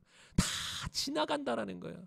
성경에 보면 인생은 안개와 같다. 잠깐 있다 사라진 다 지나간다는 거예요. 그래서 인생이 뭔가 그래서 말년에서야 최상의 가치를 발견한 거예요. 주의 말씀 따라 살아가는 것뿐이구나. 주의 말씀 따라 살아가는 것. 그게 인생의 가장 중요한 것이라는 거예요. 그래서 여러분도 이것에 대한 가치에 대한 눈을 떴으면 좋겠습니다. 이게 가장 가치 있는 것이다. 여러분이 인생의 말년을 생각하셔야 돼요. 더 나아가서 나의 죽은 후를 생각하셔야 돼요. 성경의 모든 믿음 있는 사람들은 그것을 생각했어요. 여러분 모세도 참 비참한 인생이 어떤 의미에선 그렇지 않나요? 여러분 모세가 가고자 했던 곳은 어떤 땅인가요? 가나안 땅이에요. 들어갔나요? 못 들어갔나요? 못 들어갔어요. 뭐 젖과 꿀이 흐르는 땅, 엄청 뭐 열매들도 많고 좋은 땅 못 들어갔어요. 그럼 결국은 이 땅에서 봤을 때 참 불쌍한 인생 아니에요? 열심히 살다가 예를 들어 뭐 돈이라고 하면은 10억을 얻을 기회가 있었는데 10억을 얻기 직전에 죽었다. 얼마나 불쌍한 인생이에요. 그러나 성경에서 모세는 아주 위대한 하나님의 인물로 기록되고 있다는 거예요. 그는 한계 뭐 이제 그 하나님 소명을 받기 전에 우선 제외하고서라도 명령 받고 소명 받고 40년 동안을 광야에서 돌아다녔어요. 힘들게 광야에서 돌아다녔다라는 거예요. 그런데도 그의 인생은 하나님 보시기에 위대한 인생인 거예요. 왜 그럴까요? 뭔가 많이 얻고 뭔가 많이 우리가 보기에 뭔가 많이 이루고 그게 인생의 가치 있는 게 아니라 하나님의 말씀에 순종하며 모세의 온유함은 이 세상 누구보다도 뛰어났어요. 온유가 뭐예요? 명령에 순종하는 게 온유예요. 말이 이 야생말을 길들여 가지고 주인의 명령에 순종시키는 거. 그래서 아예 주인의 명령에 따라 살아가는 거. 그게 진짜 온유거든요. 그러니까 그의 인생을 다 돌아보면 하나님께 순종하는 인생이었어요. 그게 가치 있는 거예요, 모세에게. 그가 뭐 홍해를 가르고 뭐 애국 군대를 멸망시켜서 홍해에서 멸망시키고 뭐 반석에서 물이 쏟아나는데 쓰임 받고 이게 대단한 게 아니에요, 단지. 우리는 뭔가 기적이 일어나고 내 삶 가운데 하나님의 능력이 강력히 나타나야 대단하다고 생각하는데 그게 대단한 게 아니라 순종하는 게 대단한 거예요. 순종할 때 그런 기적은 따라올 때가 있고 하나님 원하시면 그런 기적이 나타나게 하시고 때론 그런 기적이 없을 수도 있고 하나님의 시기와 때에 따라 아무튼 모세가 하나님 앞에 위대한 인물이었던 건 그 명령을 따라 살았다라는 거예요. 말씀을 마무리하겠습니다. 히브리서 11장 말씀을 한번 보겠습니다. 히브리서 11장 24절에 그 모세가 나옵니다. 믿음으로 모세는 장성하여 바로의 공주의 아들이라 칭함받기를 거절하고 도리어 하나님의 백성과 함께 고난받기를 잠시 죄악의 낙을 누리는 것보다 더 좋아하고 그리스도를 위하여 받는 수모를 애굽의 모든 부하보다 더 큰 재물로 여겼으니 이는 상 주심을 바라봄이라. 믿음으로 애굽을 떠나 왕의 노함을 무서워하지 아니하고 곧 보이지 아니하는 자를 보는 것 같이 하여 참았으며. 여러분, 모세는 왕의 이제 왕자의 신분이었잖아요. 근데 그런 신분까지도 버렸다는 거예요. 왜? 그 신분으로 살아가는 삶이 어떤 삶이었어요? 죄악의 낙을 누리는 삶이었어요. 그러니까 그것을 버렸어요. 그것보다 하나님의 백성을 따르는 길을 선택했어요. 근데 하나님 백성과 따르려고 하다 보니까 고난이 있어요. 근데 오히려 하나님 백성과 함께하며 고난받는 것을 죄악의 낙을 누리면서 왕자의 신분으로 떵떵거리며 사는 것보다 더 좋아했다라는 거예요. 그냥 억지로 그게 아니에요. 그래 고난의 길 이게 생명의 길이니까 억지로 가야지가 아니에요. 좋아한 거예요. 모세도 그것을 본 거예요. 무엇을요? 가치를. 주님을 위해 살아가는 것에 대한 가치를 본 거예요. 그러니까 억지가 아니라 좋아했다라는 거예요. 그리스도를 위하여 받는 수모를 애굽의 모든 보화보다, 아까 부자 청년은 그 자신의 보화가 더 컸어요. 자신의 재물이 예수님보다 더 컸어요. 그러나 모세는 애굽의 그 부자보다는 비교할 수 없을 정도로 큰 애굽의 모든 보화보다도 예수님을 더 큰 재물, 예수님을 위하여 받는 수모를 더 큰 재물로 여겼다라는 거예요. 뭘까요? 그 이유는 상 주심을 바라봅니다. 영원한 천국. 그것을 모세는 항상 바라보았다는 거예요. 그래서 구약 성경의 이 믿음의 선진들은 항상 본향을 찾는 자들이라고 성경은 기록해요. 이 땅의 본향을 말하는 게 아니라, 이 땅의 본향이 있었다면 그들은 찾아갔을 거다. 그러나 그들은 그것을 찾는 것이 아니라 영원한 하늘에 있는 본향, 그 본향을 찾는 자들이었다라는 것이죠. 여러분, 그래서 정말 이런 모세를 본받아서 또 수많은 믿음의 선배를 본받아서 이 진정 가치 있는 것에 눈이 열리기를 간절히 바랍니다. 그런 주님의 은혜가 있기를 간절히 바랍니다. 그럴 때 우리의 신앙생활이 갑자기 업그레이드가 돼버릴 수 있어요. 진짜 그전에는 억지로 했지만 이제는 기쁨으로, 즐거움으로, 힘이 있게 갈망하면서 즐거움으로 그 신앙생활을 감당할 수 있다는 것이죠. 여러분, 그런 인생 살아가는 저와 여러분 되시길 간절히 바랍니다. 짐 엘리엇이 말했던 이 한 구절을 기억하시면서 기도했으면 좋겠습니다. 영원한 것을 얻기 위하여 영원하지 않은 것을 버리는 사람은 결코 바보가 아니다. 이것을 기록한 때는 1949년 10월 28일이라고 하는데, 짐 엘리엇 선교사님이 24살 때, 엄청 어릴 때 이런 일기를 남겼다라는 거예요. 영원한 것, 천국을 위해서, 주님을 위해서 영원하지 않는 이 땅의 것들을 버리는 사람은 결코 바보가 아니다. 아마 주위에서 바보라는 소리를 들은 것 같아요. 막 주를 위해 살아가니까 너 바보야. 왜 그렇게 인생 살아? 젊은 시절에 더 너도 좀 공부도 하고 명예도 얻고 돈도 벌고 더 잘 살 수 있잖아. 근데 이 사람은 영원한 것을 얻기 위해 이 땅의 것을 버리는 것이 더 가치 있는 것을 알았던 것이에요. 그래서 젊은 나이에 순교했잖아요. 자식도 있지만 그 오지에 가서 총으로 그 오지의 사람들 죽일 수도 있었어요. 자기에게 창 던지려고 올 때 안 죽여요. 그냥 죽어요.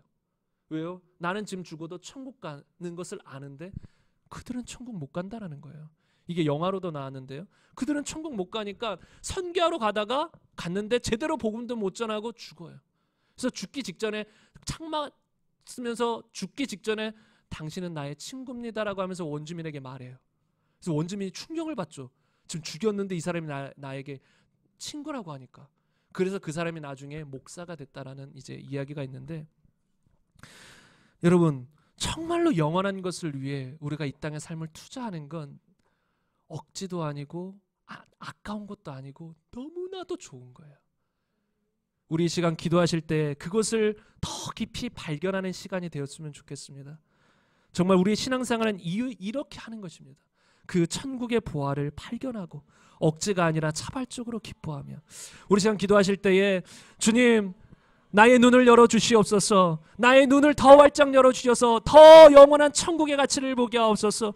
주의 말씀에 순종하는 것에 대한 가치, 예수님을 주인으로 믿고 살아가는 것에 대한 가치, 내 삶을 부인하며 살아가는 것에 그 큰 가치를 보게 하셔서 기쁨과 즐거움으로 이 길을 평생 걸어갈 수 있도록 주님 붙들어 주옵소서. 우리 시간 함께 기도하시겠습니다. 하나님 감사합니다. 이 땅은 영원하지 않습니다. 풀은 마르고 꽃은 시드나 주의 말씀만 영원합니다. 그리고 이 땅은 잠시 잠깐 없어지고 그 다음엔 영원한 천국과 영원한 지옥이 우리를 기다리고 있습니다. 주님, 우리의 인생은 영원합니다.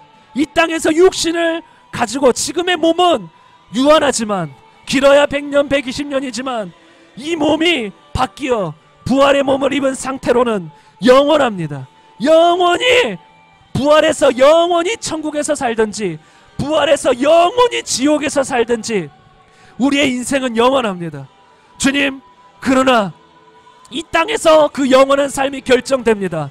영원한 가치, 천국의 가치를 보고 그 오늘 본문 말씀에 나온 사람처럼 자신의 재산을 다 팔아 천국을 얻는 사람과 그리고 자신의 재산이 더 귀하게 보여서 재산을 팔아 천국을 얻지 않는 사람, 두 부류밖에 이 땅에는 없습니다. 주님, 우리는 전자가 되게 하여 주옵소서. 후자가 아니라 전자의 삶을 살게 하옵소서. 우리의 재산을 다 팔아서 천국을 얻어 기쁨으로 살아가는 사람, 그 어떤 것과도 비교할 수 없는 천국, 그 어떤 것과도 감히 겨눌 수 없는 예수님의 말씀을 따라가는 그 신앙의 삶, 주님, 그것의 가치를 우리는 더 발견하게 하여 주옵소서. 주님, 천국은 마치 밭에 감힌 보화와 같다고 했습니다. 보화와 같기 때문에 일반 사람들은 보지 못합니다. 교회에 와서도 그 가치를 보지 못합니다. 감추어져 있기 때문에 보지 못합니다. 그래서 우리는 진리의 말씀을 통해 그리고 성령의 역사하심을 통해 눈이 띄어져야 합니다. 영원한 가치를 볼 수 있는, 보화의 가치를 볼 수 있는 눈이 열려야 합니다. 주님, 간구합니다. 우리에게 그런 눈이 열리게 하여 주옵소서. 주님, 그런 눈이 열리게 하여 주옵소서. 그래서 이제는 기뻐하며 신앙생활하는 사람 되게 하옵소서. 기뻐하며 자기 부인하는 사람이 되게 하여 주옵소서. 기뻐하며 십자가 지는 사람이 되게 하여 주옵소서. 기뻐하며 우리의 삶을 드리는 사람이 되게 하옵소서. 기뻐하며 내 몸을 쳐서 복종시키는 사람이 되게 하여 주옵소서. 기뻐하며 말씀에 순종하는 사람이 되게 하여 주옵소서. 기뻐하며 주님 따라가는 우리의 인생 되게 하여 주옵소서. 주님을 찬양합니다. 주님을 찬양합니다. 주님밖에 없습니다. 주님밖에 없습니다. 이 땅에 오직 주님밖에 없습니다. 모든 사람은 주님께로부터 나와서 결국은 다 돌아갑니다. 주님이 우리를 만드셨습니다. 우리의 창조주는 주님이십니다. 그리고 결국은 우리는 주님께로 돌아가야만 합니다. 주님, 무엇이 가치 있는가? 무엇이 진정 가치 있는 것인가? 주님, 볼 수 있게 하여 주옵소서. 우리의 눈을 열어 주시옵소서. 주님, 진정 가치 있는 것을 볼 수 있는 눈이 열리게 하여 주옵소서. 주님, 역사하여 주옵소서. 주님, 역사하여 주옵소서. 지혜와 계시의 성령을 강하게 부어주사 우리의 눈이 더 활짝 열려져서 영원한 것을 바라보게 하옵소서. 영원의 때를 위하여, 영원한 날을 위하여, 저 천국의 때를 위하여 살아가는 우리의 인생 되게 하여 주옵소서. 주님, 역사하여 주옵소서. 주님, 은혜 베풀어 주시옵소서. 주님, 은혜 베풀어 주시옵소서. 주님, 역사하여 주옵소서. 주님, 역사하여 주시옵소서. 주님, 역사하여 주옵소서. 주님, 역사하여 주옵소서. 주님, 역사하여 주옵소서. 주님, 역사하여 주옵소서. 주님, 역사하여 주옵소서. 우리 한 가지만 더 기도하겠습니다. 이 시간 기도할 건 여러분 각자 마음속에 있는 기도 제목 가지고 기도했으면 좋겠습니다. 저에게 그런 마음이 듭니다. 주님이 그것을 안다고. 여러분 각 사람 마음속에 있는 것, 그거 주님이 알고 계십니다. 여러분이 주님께 기도하고 싶은 것, 또 답답한 것, 어려운 것, 해결받고 싶은 것, 아니면 또 여러 가지 주님께 말하고 싶은 그것을 주님은 미리 알고 계십니다. 그래서 주님이 그 기도를 듣고자 합니다. 우리 이 시간 각 사람 자유로 주님 앞에 기도하며 나아가시겠습니다. 주님 감사합니다. 주님 감사합니다. 하나님은 우리의 기도를 듣고 싶어 하십니다. 우리 마음의 어려움도 아십니다. 우리 마음의 고통도 아십니다. 우리 마음의 간절한 소망도 아십니다. 우리 마음의 열정도 아십니다. 우리 마음속의 모든 것을 다 알고 계십니다. 그리고 주님은 그것을 듣고자 합니다. 또 우리 마음속에 회개하고자 하는 마음도 아십니다. 우리 마음속에 찔리는 마음도 아십니다. 우리 마음속에 있는 죄악도 아십니다. 그 모든 것에 관한 기도를 주님은 듣고 싶어 하십니다. 주님, 이 시간 우리가 각 사람이 성령의 인도함을 따라 기도하기 원합니다. 각 사람의 상황에 따라 주님 이끌어 주시옵소서. 성령님, 각 사람의 상황은 다 다릅니다. 성령님이 생각나게 하시고 성령님이 이끄셔서 주님이 원하시는 기도로 나아갈 수 있도록, 깊은 기도로 나아갈 수 있도록 하나님 역사하여 주옵소서. 주님 은혜 베풀어 주시옵소서. 주님 역사하소서. 주님 역사하소서. 주님 역사하소서. 주님 역사하소서. 성령의 인도함을 따라 기도하는 우리의 삶이 되게 하여 주옵소서. 이 시간 우리의 기도 제목을 듣고 계신 주님을 찬양합니다. 내가 너를 안다라고 말씀하시는 주님, 우리를 다 아시는 주님을 찬양합니다. 아무도 모르지만 우리의 마음속 나만 알고 있는 그 깊은 생각과 마음까지도 다 알고 계신다라고 말씀하시는 주님을 찬양합니다. 그것을 듣고 계시고 그것을 해결해 주시는 주님을 찬양합니다. 그렇게 우리를 사랑하시는 주님을 찬양합니다. 아버지가 자식을 돌보듯이 그렇게 우리를 돌보시는 주님을, 우리를 사랑하시는 주님을 찬양합니다. 주님 감사합니다. 주님 감사합니다. 주님, 우리 각 사람에게 응답하여 주시옵소서. 우리 각 사람에게 응답하여 주시옵소서. 주님, 어둠을 뚫고 주님의 응답이 각 사람에게 강력히 임하게 하여 주시옵소서. 주님 역사하여 주옵소서. 주님 역사하여 주시옵소서. 아멘 아멘. 주님 감사합니다. 주님 감사합니다. 여러분의 기도를 하나님이 더 듣고자 하십니다. 하나님께서는 여러분 마음속에 있는 기도를, 그냥 솔직한 기도를, 여러분의 마음을 더 듣길 원하십니다. 우리 조금 더 기도하시겠습니다. 주님 감사합니다. 우리의 마음을 듣고자 하시는 주님, 우리의 속의 생각을 듣고자 하시는 주님, 우리와 교제하고자 하시는 주님, 우리와 동행하고자 하시는 주님, 우리와 함께하고자 하시는 주님, 감사합니다. 주님 찬양합니다. 주님 역사하여 주옵소서. 하나님 또한 우리 속에 하나님이 원치 않는 것이 있습니까? 죄악들이 있습니까? 악한 것이 있습니까?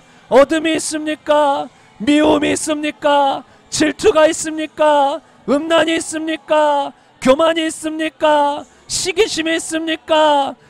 자기가 높아지고자 하는 마음이 있습니까? 자기가 주인인 마음이 있습니까? 주님, 이 시간 철저히 회개합니다. 철저히 내려놓습니다. 주님, 우리는 우리 자신을 부인합니다. 모든 것을 뒤로 합니다. 우리는 예수님과 함께 십자가에 못 박혀 죽은 사람들입니다. 이제는 주를 위해 삽니다. 살아도 주를 위해, 죽어도 주를 위해 삽니다. 그것이 우리의 인생입니다. 그것이 우리의 모습입니다. 그것이 그리스도인입니다.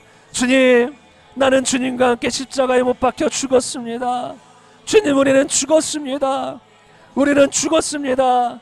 이제 우리의 주인이신 예수님의 살아가는 우리의 인생 되게 하여 주시옵소서. 주님 역사하여 주옵소서. 주님 역사하여 주시옵소서. 주님 역사하여 주시옵소서. 주님, 우리의 기도를 계속 듣고 계신 주님을 찬양합니다. 우리의 기도를 계속 듣고 계신 주님을 찬양합니다. 우리 성도님들 집에 돌아가서도 계속 기도하는 삶, 매일매일 기도하는 삶을 살아가실 수 있도록 주님 붙들어 주시옵소서. 주님 역사하여 주시옵소서. 주님 은혜 베풀어 주시옵소서. 주님 은혜 베풀어 주시옵소서. 계속 기도하는 삶을 살아가는 우리의 인생 되게 하여 주시옵소서. 주님 역사하여 주옵소서. 주님 역사하여 주시옵소서. 주님 역사하여 주옵소서. 하나님 감사합니다. 주님을 찬양합니다. 우리 인생의 구세주일 뿐만 아니라 주인이신 하나님을 찬양합니다. 주님, 보화는 밭에 감추어져 있다라고 했습니다. 감추어져 있기 때문에 아무나 볼 수 있는 것이 아닙니다. 교회를 나온다고, 말씀을 듣는다고 아무나 볼 수 없습니다. 어린아이와 같은 사람, 심령이 가난한 사람, 그리하여서 지혜와 계시의 영인 성령을 받은 사람, 성령의 도우심을 입은 사람만 눈이 열려서 그 보화를 발견하게 됩니다. 주님, 그러므로 우리가 주님 앞에서 어린아이와 같이 겸손한 자, 심령이 가난한 자가 되게 하셔서 그 보화를 얼마나 값진지 볼 수 있는 눈이 열리게 하여 주시옵소서. 그래서 앞으로 우리의 신앙생활이 분명히 힘들 때가 있을 수 있고 어려움이 있을 수 있고 육신의 정욕과 안목의 정욕과 이생의 자랑이 우리를 미혹할 때가 있을 수 있습니다. 그러나 그때마다 우리는 영원한 가치, 천국의 가치, 예수님의 말씀을 따라가는 그 삶의 가치를 생각하고 기쁨으로 그 길을 끝까지 걸어가는 우리의 삶이 되게 하여 주시옵소서.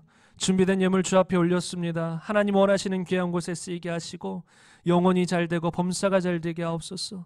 먼저는 영혼이 잘되게 하소서. 영원한 가치를 발견하고 주의 말씀에 순종하며 살아감으로 우리의 영혼이 잘되게 하여 주시고 이 땅에서도 우리 성도님들 각 사람과 가정과 친척과 그 모든 사람들이 이 땅에서도 형통하며 부유하며 꾸어주는 자, 꾸임을 받는 자가 아니라 꾸는 자가 아니라 꾸어주는 자가 될 수 있도록 주님 역사하여 주시옵소서.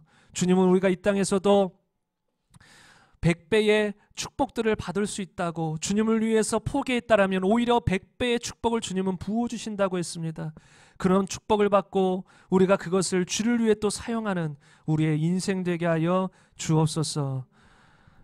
지금은 우리의 구주이시며 주인이신 예수 그리스도의 은혜와 하나님의 사랑과 성령님의 내재 충만 교통하심이 오늘 말씀을 듣고 영원한 가치의 눈이 열려 천국을 소망하며 예수님을 소망하며 살아가는 우리 모든 성도님들과 성도님들의 가정과 직장과 학업과 이 나라와 북한과 열방과 이스라엘 가운데 영원토록 함께 있기를 축원하옵나이다.